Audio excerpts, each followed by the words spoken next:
Hi, I'm Ryan Szymanski, curator for Battleship New Jersey Museum and Memorial. One of the most common questions I get asked is why didn't New Jersey, or why didn't the Iowa-class battleships participate in X war or Y war? And realistically, most of the wars between the 1940s and 1991, when these ships were active, had Iowa-class battleship participation. It seems like what people are asking about are the various interdictions and whatnot that the United States gets involved with in the 1980s. So, the 1980s, the Reagan era, as it's often called, was the time period when the Iowa-class battleships were reactivated for their final years of service. And under the leadership of President Reagan, the United States gets involved in a number of conflicts. The world isn't a great place at that time. The Cold War is in its final and some would argue most intense decade. You've got really an end of European colonialism with European countries pulling out, and then new forms of government starting, which often means civil wars and attempted interventions by the superpowers. And so there's just a lot going on during this time period. And we're going to talk about some of the interdictions and why Iowa-class battleships were involved or were not. So first of all, it's important to realize when the Iowa-class battleships are active. Of 15 December 1982, I hereby proudly accept command of United States ship New Jersey. Commander McKenna, set the watch. Aye, aye, Captain. Ships, company. Octane, hook. Navigator, set the watch. On deck, section 1. New Jersey is commissioned in December of 1982, and usually after a ship is commissioned, there's going to be months between when she's actually active. There's a whole period of working up and then going back to the yard and fixing things that weren't functioning properly. And some of the Iowas get that long period, some of them don't because they're being rushed into service. So New Jersey is kind of rushed into service December of 82. She's sent all the way out to the Western Pacific off of the Philippines. She's brought back. There's some stuff going on in South America, possible interdiction maybe around Nicaragua. And then she's deployed to Lebanon after that. New Jersey is decommissioned in early 1991. And the decommissioning process, like the commissioning process, is usually about 6 months long. So the back half of 1990, the ship is really being prepared for decommissioning. Iowa is the one that's brought back next. And she spends much of 83, 84 reactivating. And it's really 1984 before she's ready for any sort of service. After the turret explosion in 1989, Iowa was never fully repaired and never fully returned to service, and she's decommissioned first of the 4 Iowas. Next to come along is Missouri, commissioned in 1986, and she's the last one decommissioned in early 1992. And then the final one reactivated, Wisconsin, isn't activated until 1988, relatively late in the year, and she's decommissioned in September of 91, shortly after returning from the Gulf War. So, as you can see, there are usually 2 or 3 Iowa-class battleships available. By the time Wisconsin comes online, Iowa is being taken offline. And oftentimes, you operate ships in groups of 3 because one ship will be forward deployed, one ship will be training, and one ship will be undergoing repairs. So it's not likely, even if you have 3 or 4 Iowa-class battleships, that they will all be deployed actively at one time. If you surge them like that, then you're going to go through a 6 or 9 month period where you are unable to deploy any Iowa-class battleships. So let's look at some of the wars. The Lebanese Civil War. New Jersey is sent over there in September, shortly before the barracks bombing, which happens in late October, and she stays there until 1984. She is awaiting relief from USS Iowa, but Iowa, unlike New Jersey, had not been reactivated during the Vietnam War, and so it took a longer time to reactivate her. She hadn't been in service since '58. And so she never made it to the Lebanese Civil War before the United States pulled out of the area. Instead, they started rotating reservists into New Jersey's crew and pulling crew members who had been on board for a long time off of the ship. At the exact same time as New Jersey is in Lebanon, just a couple of days before the barracks bombing, the United States launches Operation Urgent Fury and invades Grenada. Because New Jersey is off the coast of Lebanon and Iowa, Missouri, Wisconsin aren't ready yet, none of the Iowa-class battleships participate in that action. I'm not sure how active they could have been, as the various services didn't operate on the same radio frequencies, so if the Army attempted to call a Navy ship for gunfire support, they likely wouldn't have gotten it. And quite frankly, the Iowa-class battleships would have been a little bit of overkill there. 15 April 1986 is Operation El Dorado Canyon. This was the air attack on Libya following terrorist attacks that we believe that they had backed. None of the Iowa-class battleships participated in this, and as far as I know, none were anywhere near the Mediterranean at the time. Wisconsin hadn't been activated yet. Missouri is doing her around-the-world cruise that she does immediately after being reactivated, and Iowa and New Jersey are doing training exercises, Iowa in the Atlantic and New Jersey in the Pacific. Oftentimes, these exercises are planned far in advance, and so the ships that are slated to participate in them are not available for operations like this. El Dorado Canyon was relatively quickly planned and executed, exclusively with the ships that were already there. In fact, Coral Sea was supposed to be leaving the Mediterranean, so they retained her just a little bit longer to participate in this action. They did not have time to bring in ships from elsewhere.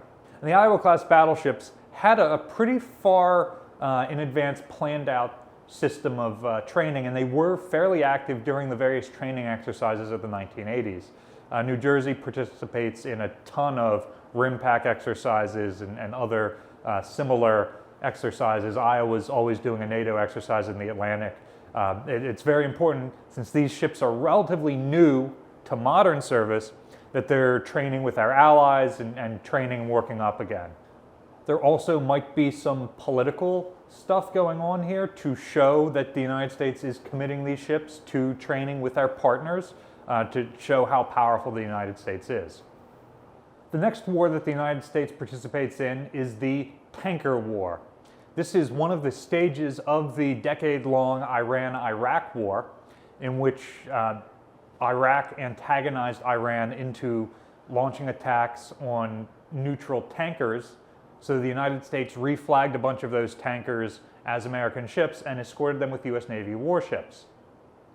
For this, 3 of the 4 Iowa-class battleships were sent to the Persian Gulf at various times to participate. Both Iowa and Missouri were in the Persian Gulf at various times for Operation Earnest Will in 1987. Typical length of time for one of these ships to be there would be about 3 months. The Persian Gulf is just about as far away from the United States as possible, so it was a long time for a ship to deploy from her West Coast or East Coast base and sail all the way over to the Persian Gulf. And so these cruises ended up being relatively long ones, and so they spend relatively short times there. The Persian Gulf is also an incredibly tough area to operate in. It's salty, so that's kind of damaging to these ships. It's really hot. The Iowa-class battleships had modern climate control added, but not to all the spaces. Spaces like the bridge, the gun turrets, and the engineering spaces do not have climate control, so it would have really worn down the sailors and the equipment in those spaces. And of course, you're on high alert all the time. You have American ships being hit by missiles like USS Stark. You have American ships hitting mines like Samuel B. Roberts. Battleships are notoriously poor minesweepers. And then you have things like Iran's coastal batteries of missiles and guns. And it's said that Missouri always had her fire control equipment trained there when she was transiting things like the Straits of Hormuz, where she was really in range of these batteries. So the crew is constantly on edge. And so there's a relatively long maintenance period before and after these sorts of deployments, and a long time getting to and from the deployment area. New Jersey rotates into the Persian Gulf from 1989 to 1990. Because of their training exercises and earnest will deployments in the Persian Gulf, the Iowas missed Panama, which is over in about a month from 20 December 89 until the end of January 1990. By that point, New Jersey and Iowa are already being deactivated. The final war of this period is the Persian Gulf War, of course. New Jersey's inactivation is actually paused for a while in case she needs to be returned to service if the Persian Gulf War lasts any longer. Wisconsin and Missouri are both surged, Wisconsin from the Atlantic, Missouri from the Pacific, to the Persian Gulf, both held on station through Desert Shield, and are both able to participate in Desert Storm. As it happens, the war ends incredibly quickly, in under 100 hours, and New Jersey's deactivation continues. Basically, as soon as Wisconsin returns home, her deactivation period begins. Missouri does a cruise to Hawaii for the 50th anniversary of the Pearl Harbor attack. On her way home, Tommy Lee Jones tries to take over the ship. That's, of course, is covered in the documentary Under Siege, and then she is decommissioned immediately after. Other wars that people ask me why didn't the Iowa-class battleships participate in either did not happen while they were active, a la the American intervention in Somalia in 1993, the famous incident now known as Black Hawk Down, or the Battle of Mogadishu. None of the Iowa-class battleships had been in service for over a year.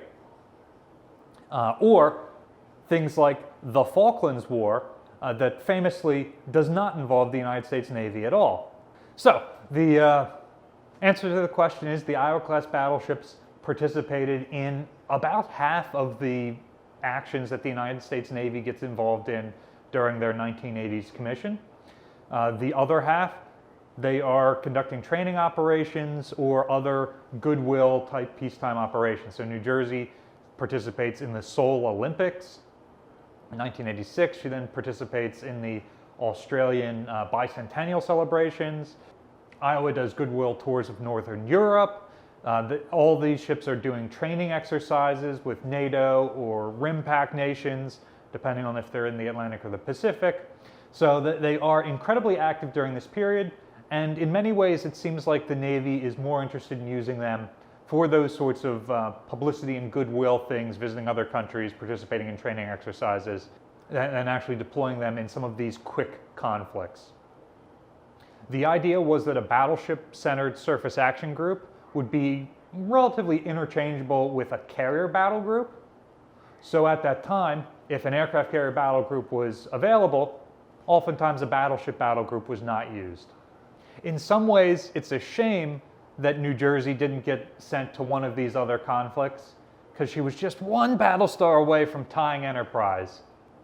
But her 80s commission was one of her longest and most active time periods, even if it's not one of the ones most often covered in the history books, and it doesn't seem like any of the Iowa-class battleships would have been available for extra service.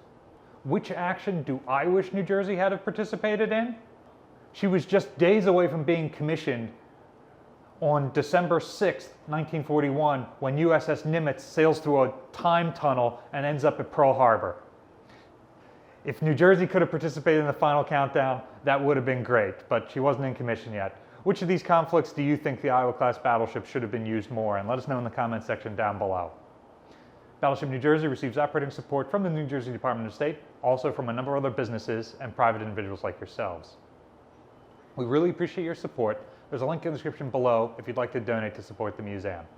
You can also support us by liking, sharing, and subscribing so more people find out about us in the channel. Thanks for watching.